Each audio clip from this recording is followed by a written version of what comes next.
নমস্কার বন্ধুরা, নতুন একটা ভিডিওতে আপনাদের স্বাগত। ভালো অভ্যাসের পাশাপাশি আমরা সবাই কোনো না কোনো খারাপ অভ্যাসের শিকার, যেমন মোবাইল অ্যাডিকশন, ধূমপান, মদ্যপান ইত্যাদি।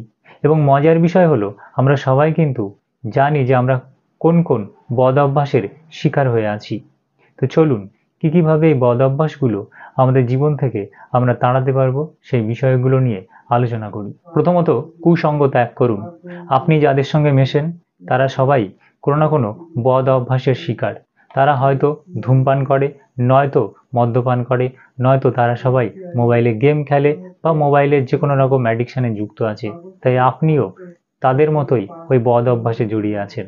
কিন্তু আপনি যদি এই কুসঙ্গ ত্যাগ করে ভালো মানুষের সঙ্গে মেশেন, দেখবেন আপনার সেই ভালো মানুষের বৈশিষ্ট্যগুলো আপনার মধ্যে চলে আসবে এবং আপনি আস্তে আস্তে আপনার অভ্যাসগুলো ত্যাগ করতে পারবেন। দ্বিতীয়ত, ভালো কিছু অভ্যাস করুন। দেখুন, অভ্যাস কি আছে সেটা তো আপনি জানেন, কিন্তু এই অভ্যাসের পরিবর্তে আপনি যদি ভালো কিছু করার অভ্যাস করেন, তাহলে আপনার ওই অভ্যাসটা ধীরে ধীরে চলে যাবে এবং সেখানে ভালো কিছু একটা অভ্যাস তৈরি হয়ে যাবে। এবং আপনি যদি এই ভালো অভ্যাসটা 21 দিন কন্টিনিউ করতে থাকেন, তাহলে সেটা আপনার একসময় অভ্যাসে পরিণত হবে এবং সেটা যদি 90 দিন করেন, তাহলে সেটা কিন্তু আপনার লাইফস্টাইলের সঙ্গে যুক্ত হয়ে যাবে।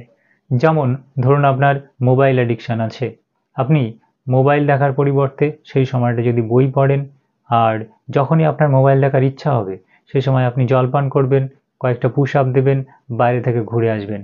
এইভাবে আপনি 21 দিন প্র্যাকটিস করুন। 21 দিন যদি কঠোরভাবে প্র্যাকটিস করতে পারেন, তাহলে আপনার এটা একটা অভ্যাসে পরিণত হবে এবং তারপরে আপনি যদি 90 দিন প্র্যাকটিস করেন, তাহলে আপনার কিন্তু একটা লাইফস্টাইল হয়ে যাবে এরকম। তখন কিন্তু আপনার মোবাইল অ্যাডিকশন সম্পূর্ণভাবে চলে যাবে।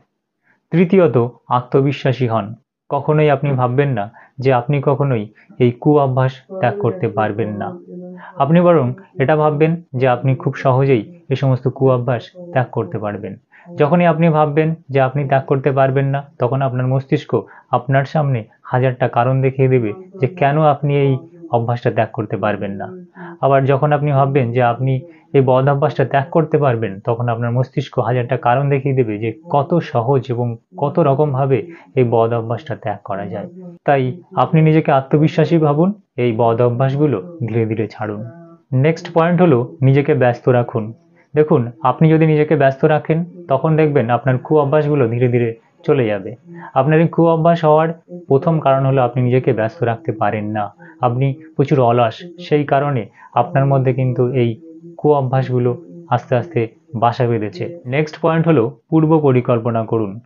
যদি আপনি প্রত্যেকদিন রাত্রে ঘুমাতে যাওয়ার আগে একটা পূর্ব পরিকল্পনা করে নেন যে পরের দিন কি কি কাজ করবেন, তাহলে দেখবেন আপনার যে সমস্ত বদ অভ্যাসগুলো আছে সেগুলো করার সময়ই পাবেন না। কারণ আপনি সারাদিন ব্যস্ত থাকবেন এবং রুটিন অনুযায়ী পরপর কাজগুলো করতে থাকবেন। অবশ্যই সেই রুটিনের মধ্যে ভালো বন্ধুদের সঙ্গে থাকা, ভালো মন্দ খাওয়া, ভালো এক্সারসাইজ করা, এগুলো রাখবেন এবং সেই সঙ্গে আপনার গুরুত্বপূর্ণ যে সমস্ত কাজগুলো আছে সেগুলো রাখবেন।